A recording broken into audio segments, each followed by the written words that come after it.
If you invest $1,000 in a stock, all you can lose is $1,000, but you stand to gain $10,000 or even $50,000 over time if you're patient. Bargains are the holy grail of the true stock picker. We see the latest correction not as a disaster, but as an opportunity to acquire more shares at low prices. This is how great fortunes are made over time.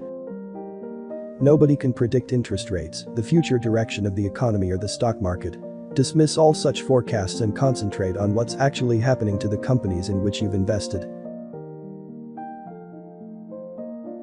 The key to making money in stocks is not to get scared out of them.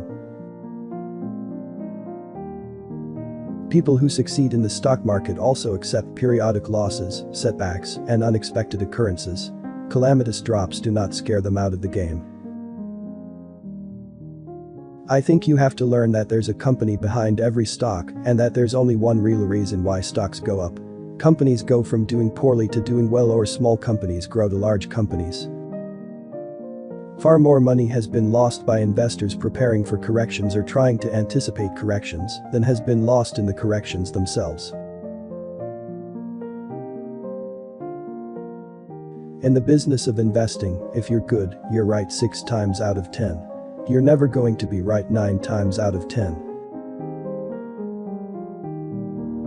I've found that when the market's going down and you buy funds wisely, at some point in the future you will be happy. You won't get there by reading "Now is the time to buy." You get recessions, you have stock market declines. If you don't understand that's going to happen, then you're not ready, you won't do well in the markets.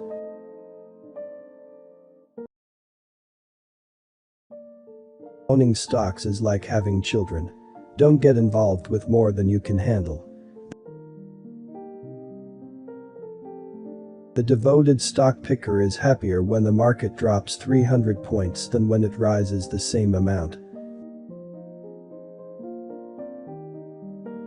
There's no shame in losing money on a stock. Everybody does it. What is shameful is to hold on to a stock, or worse, to buy more of it when the fundamentals are deteriorating. My system for over 30 years has been this. When stocks are attractive, you buy them. Sure, they can go lower. I've bought stocks at $12 that went to $2, but then they later went to $30. In the end, superior companies will succeed and mediocre companies will fail, and investors in each will be rewarded accordingly.